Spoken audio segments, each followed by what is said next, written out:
নমস্কার শ্রোতাবৃন্দ, আমি আপনাদের প্রিয় ন্যারেটর। আজ আমি আপনাদের এমন এক গল্প শোনাব যা আপনাদের মনকে ছুঁয়ে যাবে, এক গভীর আবেগের সাগরে ডুব দেবে। এই গল্পটি আমাকে এক নাম প্রকাশে অনিচ্ছুক ফলোয়ার পাঠিয়েছেন। তিনি জাননি কার পরিচয় প্রকাশক, শুধু চেয়েছেন এই গোপন কাহিনী যেন সবার জানা হয়।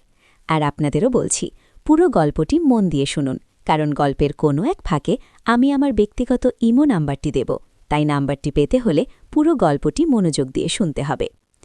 গল্পের শুরুটা ছিল এক সাধারণ বাঙালি পরিবারে, মধ্যবিত্ত যৌথ পরিবার। যৌথ পরিবারের টানাপোড়েন, আনন্দ, দুঃখ সবকিছুরই একটুখানি সেখানে বিদ্যমান। আমাদের গল্পের নায়িকা তিয়াশা সেই পরিবারেরই একজন। শান্ত, লাজুক, কিন্তু মনের গভীরে তার ছিল অনেক স্বপ্ন। সে বিবাহিতা, একটি ছোট ৮ বছরের মেয়ে আছে। স্বামী অম্লান, একজন প্রতিষ্ঠিত ব্যবসায়ী। সাংসারিক সুখ তার ছিল, কিন্তু কোথায় যেন একটা অতৃপ্তি, একটা শূন্যতা তার মনকে তাড়া করে বেড়াত। ফ্ল্যাটের ছাদে প্রায়শই যাওয়া আসা ছিল তিয়াশার। বিকেলবেলা একটু শান্ত পরিবেশে চা খাওয়া বা বই পড়া, এটাই ছিল তার প্রিয় অভ্যাস। এই ছাদেরই একজন প্রহরীর বাবা ছিলেন, বয়স্ক, ভালো মানুষ। তার এক বন্ধু ছিলেন যিনি একসময় শিক্ষকতা করতেন। সেই শিক্ষকের আবার এক ভাই ছিলেন, নাম সমরেশ। সমরেশ তিয়াশার স্বামীর দূর সম্পর্কের আত্মীয় হলেও তাদের মধ্যে পরিচয় ছিল নগণ্য। কিন্তু ভাগ্যের ফেরে কিছু ঘটনার পরিপ্রেক্ষিতে সমরেশের সাথে তিয়াশার যোগাযোগটা একটু বাড়তে শুরু করে। প্রথমে নিছক সৌজন্যতা, তারপর সাধারণ কথাবার্তা, কিন্তু ধীরে ধীরে সমরেশ তিয়াশার কাছে এক অন্যরকম আকর্ষণ হয়ে উঠতে লাগল। সমরেশ ছিল তার চেয়ে কিছুটা বড়, একজন লেখক। তার কথায়, তার আচরণে ছিল এক গভীরতা, যা তিয়াশার শান্ত জীবনে এক নতুন সুর বাজাতে শুরু করল। তিয়াশা জানত এ সম্পর্ক ঠিক নয়, স্বামীর প্রতি তার ভালোবাসা ছিল, কিন্তু এই নতুন অনুভূতি তাকে এক অজানা পথে টানছিল। একদিন সমরেশ তিয়াশাকে বলল, তিয়াশা, আমি তোমাকে কিছু কথা বলতে চাই, তুমি কি কাল বিকেলে ছাদে আসবে, একা? তিয়াশা প্রথমে দ্বিধাগ্রস্ত ছিল, কেন তাকে একা আসতে বলছে, কি বলবে সমরেশ? কিন্তু মনের গভীরে লুকিয়ে থাকা এক অজানা আকর্ষণ তাকে যেতে বাধ্য করল। সে রাজি হয়ে গেল। পরের দিন বিকেল, তিয়াশা ছাদে উঠল। সূর্য তখন পশ্চিম আকাশে ঢলে পড়ছে, হালকা সোনালি আলোয় চারপাশ এক মায়াবী রূপ ধারণ করেছে। তিয়াশা একা, চারপাশ শান্ত। কিছুক্ষণের মধ্যেই সমরেশ এসে পৌঁছল, তার মুখে এক অদ্ভুত হাসি। এসেছ তিয়াশা, সমরেশ বলল, তার গলার স্বরে এক ধরনের আবেগ। তিয়াশা শুধু মাথা নাড়ল। তোমার কি কিছু মনে হচ্ছে, আমি কেন তোমাকে একা আসতে বললাম? সমরেশ এগিয়ে এলো। তিয়াশার বুকের ভেতর ধুকপুক করছে। সে বুঝতে পারছিল এটা সাধারণ কোনো আলোচনা নয়। জানি না, মৃদুস্বরে উত্তর দিল তিয়াশা। আসলে তিয়াশা, আমি তোমাকে অনেকদিন ধরেই পর্যবেক্ষণ করছি। তোমার ওই শান্ত, স্নিগ্ধ রূপের আড়ালে লুকিয়ে থাকা এক গভীর মন আমার মনকে ছুঁয়ে গেছে। তুমি কি কখনো অনুভব করো তোমার জীবনে কিছু নেই, একাকিত্ব? তিয়াশা চমকে উঠল। সমরেশ কিভাবে বুঝল তার মনের কথা? তার নিজের ভেতরে সেই অতৃপ্তি, সেই একাকিত্ব, সমরেশকে সত্যি তা দেখতে পাচ্ছে? আমার তো সব আছে, তিয়াশা ঢোক গিলে বলল। আছে, কিন্তু যা থাকা উচিত তা কি আছে? মনের শান্তি, ভালোবাসা, যে ভালোবাসা তোমাকে পূর্ণতা দেবে। তোমার চোখে আমি সেই শূন্যতা দেখি তিয়াশা, সেই অপূর্ণতার হাহাকার দেখি।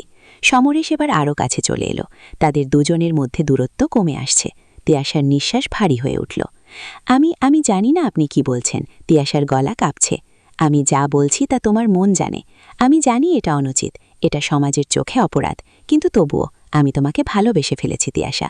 এই নিষিদ্ধ ভালো লাগা, এই গোপন টান, এটা আমাকে অস্থির করে তুলেছে। তিয়াশার মনে হলো তার পা টলছে। এই কথা সে কি শুনছে? সমরেশ তাকে ভালোবাসে, এই কথা তার মতো একজন বিবাহিতা, একজন মায়ের জন্য? কিন্তু কেন তার মন বলছে এই নিষিদ্ধ ভালো লাগা তারও? আপনি ভুল করছেন, তিয়াশা চেষ্টা করল নিজেকে সামলে নিতে। ভুল? কোনটা ভুল তিয়াশা? মনের টান, আত্মার টান, এটা কি কখনো ভুল হতে পারে? নাকি আমরা সমাজের ভয়ে, লোকলজ্জার ভয়ে সেই টানকে চেপে রাখতে চাই? সমরেশ তিয়াশার হাত ধরল। তার স্পর্শে এক অদ্ভুত শিহরণ খেলে গেল তিয়াশার শরীরে। তিয়াশা হাত ছাড়ানোর চেষ্টা করল না, বরং সে নিজেও যেন সেই স্পর্শে সাড়া দিল। তার মনে তখন হাজারো প্রশ্ন, ভয়, উত্তেজনা, ভালো লাগা, সব মিলেমিশে একাকার। সে জানে এই পথ চরম বিপজ্জনক, এই পথ তাকে ধ্বংসের মুখে ঠেলে দিতে পারে। কিন্তু তার মন বলছে এই নিষিদ্ধ ভালো লাগা তাকে এক অদ্ভুত শান্তি দিচ্ছে, যা সে এতদিন খুঁজে বেড়াত। কিন্তু আমার মেয়ে, তিয়াশার ঠোঁট কাঁপছে। আমি জানি, আমি সেই সব জানি, কিন্তু তবুও এই মুহূর্তটা। সমরেশ তিয়াশার চোখের দিকে তাকালো। সেই চোখে গভীর আবেগ, ভালোবাসা এবং এক তীব্র আকর্ষণ।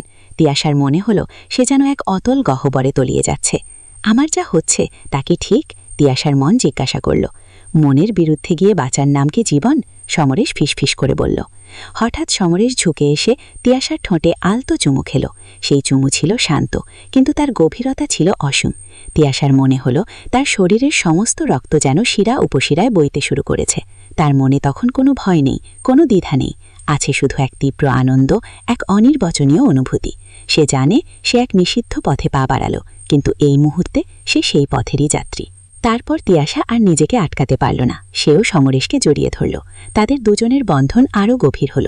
চাঁদের আলো তাদের দুজনকে সাক্ষী রেখে এক নতুন অধ্যায়ের সূচনা করল। এরপর প্রতি সপ্তাহে তিয়াশা আর সমরেশ ছাদে মিলিত হতে লাগল। তাদের প্রেম গভীর থেকে গভীরতর হতে লাগল। সেখানে ছিল শুধু দুজন মানুষের মন, দুজনের ভালো লাগা। তারা জানত এই সম্পর্ক সমাজের চোখে পাপ, কিন্তু তারা একে অপরের মধ্যে সেই শান্তি খুঁজে পেয়েছিল যা তারা আর কোথাও পায়নি। একদিন তিয়াশা আর সমরেশ তাদের গোপন অভিসারে মত্ত ছিল। ছাদের এক কোণে যেখানে আলো এসে পৌঁছায় না, সেখানে তারা একে অপরের মধ্যে শান্তি খুঁজে নিচ্ছিল। তিয়াশা সমরেশের বুকে মাথা রেখেছে, সমরেশ তার চুলে হাত বুলিয়ে দিচ্ছে। তিয়াশা, সমরেশ বলল, আমি তোমাকে ছাড়া বাঁচতে পারবো না। আমিও না, তিয়াশা ফিসফিস করে উত্তর দিল। হঠাৎ ছাদের দরজা খোলার শব্দ হলো। দুজনেই চমকে উঠল। তিয়াশার বুক থুকফুক করতে লাগলো। কে আসতে পারে এই সময়? তাদের এই গোপন অভিসার কি কেউ দেখে ফেলেছে? তিয়াশা সমরেশ দ্রুত একে অপরের থেকে সরে গেল। তারা দরজার দিকে তাকিয়ে রইল। আলো এসে পড়ল তাদের মুখের ওপর। তিয়াশা দেখল দরজার ওপাশে দাঁড়িয়ে আছে তার স্বামী অম্লান। তার চোখে বিস্ময়, অবিশ্বাস, আর তারপর ধীরে ধীরে আগুন জ্বলে উঠল। অম্লানের মুখ ফ্যাকাশে হয়ে গেল। সে কিছু বলতে পারল না, শুধু হতবাক হয়ে দাঁড়িয়ে রইল। তিয়াশার মনে হলো তার পায়ের তলার মাটি সরে যাচ্ছে। সে কি করবে, কিভাবে এই পরিস্থিতি সামাল দেবে? তার গোপন প্রেম, তার জীবন, সব যেন এই মুহূর্তে ধূলিসাৎ হয়ে গেল। অম্লান ধীরে ধীরে এগিয়ে এলো, তার চোখে জল। সে তিয়াশার দিকে আঙুল তুলল। এটা কি? তার গলা কাঁপছে। তিয়াশা কি উত্তর দেবে? তার সমস্ত শরীর কাঁপছে। সে জানে এখন আর কিছু লোকানোর নেই, কিন্তু এই মুহূর্তে সে কি বলবে? গল্পের এই টানটান উত্তেজনার মুহূর্তে আমি আপনাদের এখানেই থামতে বাধ্য হচ্ছি। আপনারা কি চান পরের পর্বে জানতে? অম্লান কি করবে? তিয়াশার জীবন কোন পথে যাবে?